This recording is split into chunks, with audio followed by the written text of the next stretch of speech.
do you think it's a valid thing for the government to intercede in business relationships with GM and Chrysler have? And secondly, are you satisfied with the amount of jobs that were created or saved in the healthcare bill? Ron, my broad political philosophy is that the government should set the out-of-bounds markers and the goalposts and let the free market operate in between. Let's be a good referee. And we can have a debate all day about whether those markers are here or much farther out.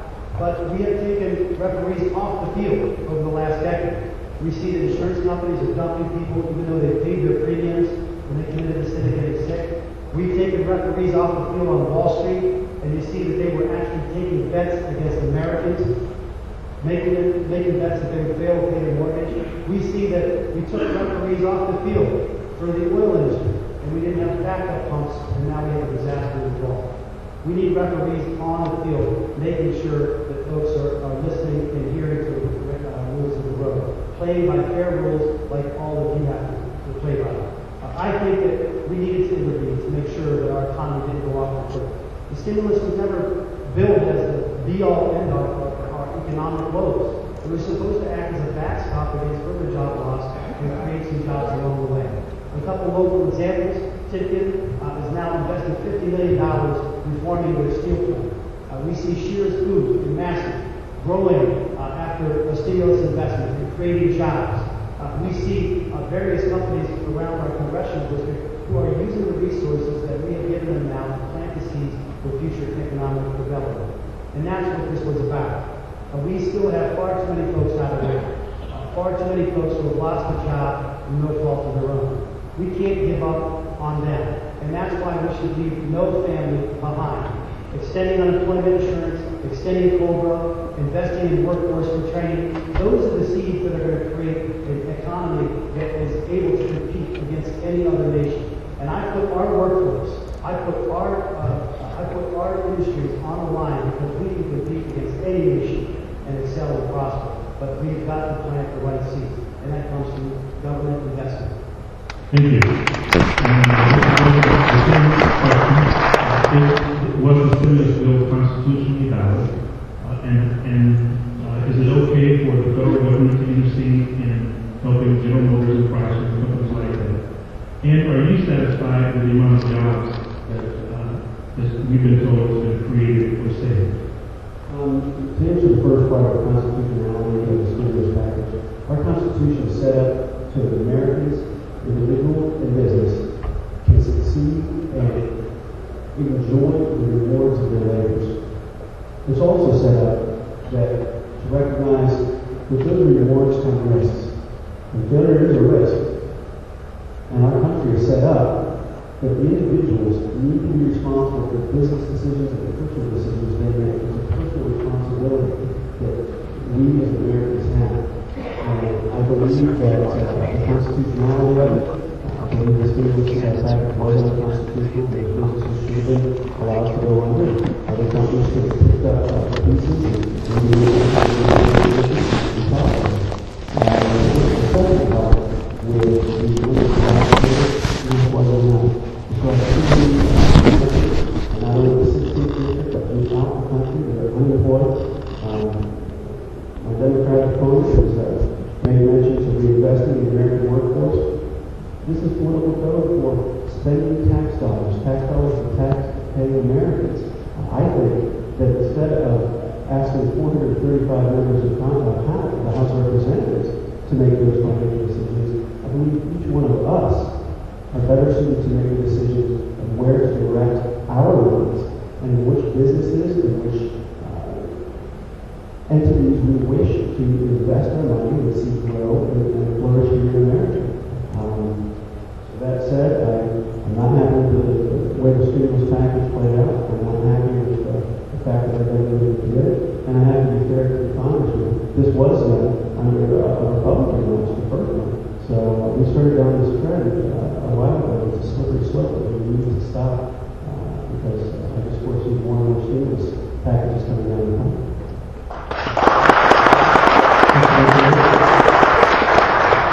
Could you imagine if we let General Motors and Chrysler fail? Can you name one industry in America that can mass produce automobiles and vehicles at a pace like General general will understand with robotics and skilled technicians on the line. I can't. And that's not only a matter of our economic security in this country, but our national security. Because if our nation were ever attacked, we would transfer those manufacturing plants to produce tanks and airplanes to defend our nation. So this was a matter of our national security. The stimulus has created opportunities for growth. We've seen 11 consecutive months of manufacturing increases. We've seen 5 months of consecutive unemployment declines in Ohio. You know, I disagree with my opponents in this respect. The private sector is not going to build a wastewater treatment plant. The private sector is not going to build a nuclear reactor. Okay?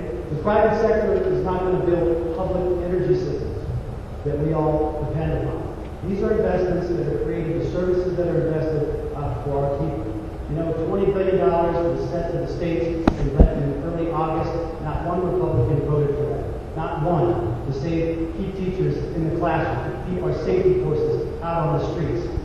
Those are jobs. Those are middle-class families trying to earn a living and providing the services that we depend on. So the stimulus has been successful. It has saved or created 3.5 million jobs, and we're starting to grow out of this. In closing, to use an aviation analogy, okay, when I walked through the door, the airplane was headed for the ground. And they always trained us in pilot training that when the trees get bigger, that's a bad thing. We pull back on the yoke, we're climbing away, and we're adding power, and that's what we need to do to keep our economy going.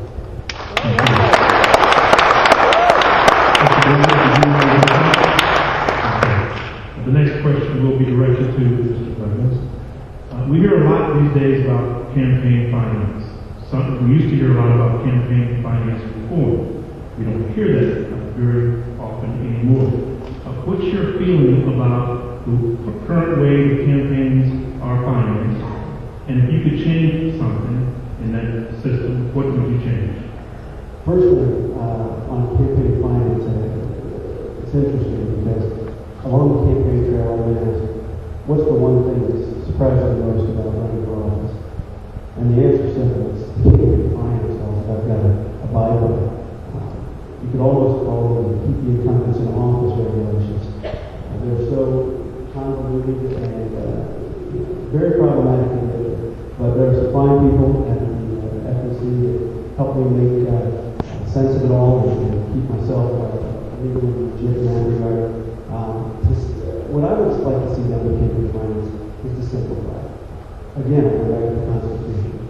We all have the freedom of choice and the freedom to assemble.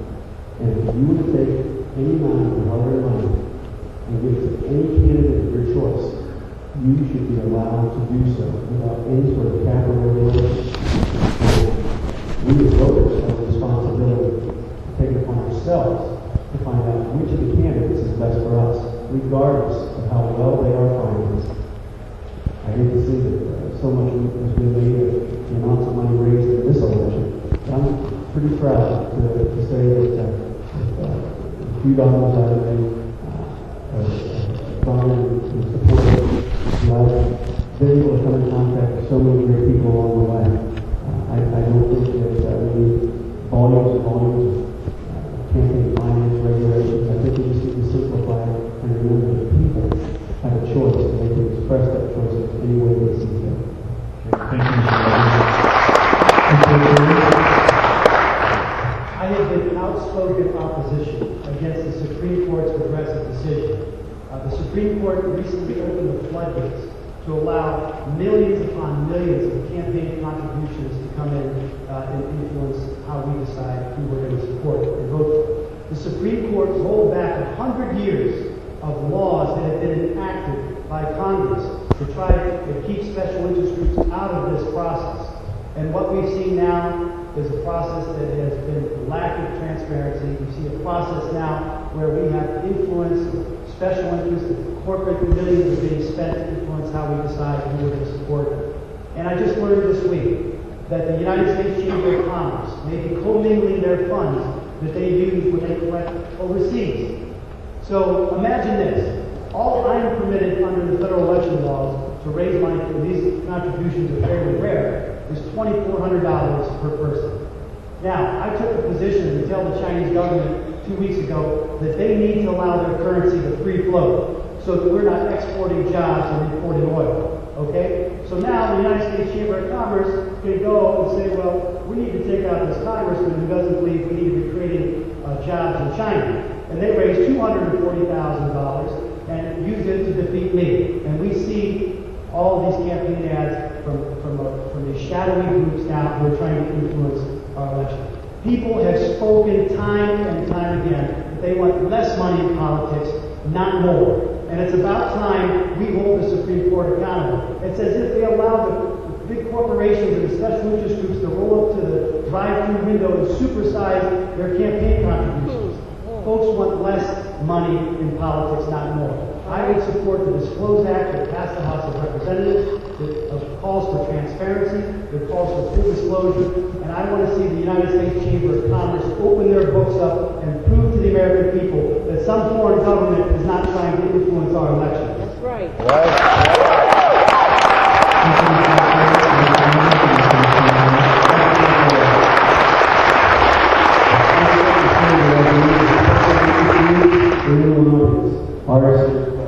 But we, the voters, need to take responsibility for the decisions we make in our election process.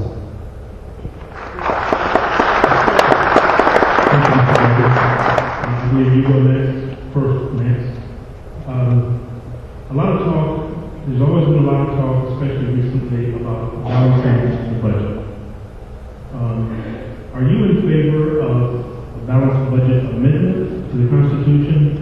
Or do you feel, as some economists feel, that it's okay to have some degree of a deficit? I'm in full support of the balanced budget amendment. I feel like I've thought about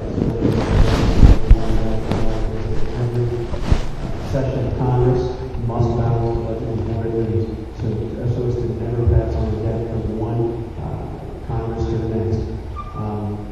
We can't run our households like this. Granted, we can run on a slight deficit for a short time, but those bills are going to come due. We've got to be ready to pay. By allowing ourselves to continue with the deficit spending, such as with the Canton economic system, I think you're putting the American taxpayer at risk by devaluing the dollar. The more you incur debt, the more that you're going to have to pay in the form of inflation, which is a hidden tax. I think that by forcing Congress to live within its economic needs with a balanced budget is something that needs to be done, not only for the fiscal stability of our nation now, but for future generations. Not to mention it's the constitutional thing to do. We have to balance the budget. I've heard some people say that a balanced budget amendment would be very difficult to get through with the process of amending the United States Constitution. However, I think it's something that's worth fighting for and trying to get through. We can't do that. We need to pass a legislative cap upon ourselves in Congress to make sure that we take those measures so as to not exceed our outlays, or not to let our outlays exceed our income. A quote by American philosopher William Rowan: "If your output exceeds your income, then your upkeep will be your downfall." And I think we're starting to see that play out today in the American economic landscape. Okay, thank you.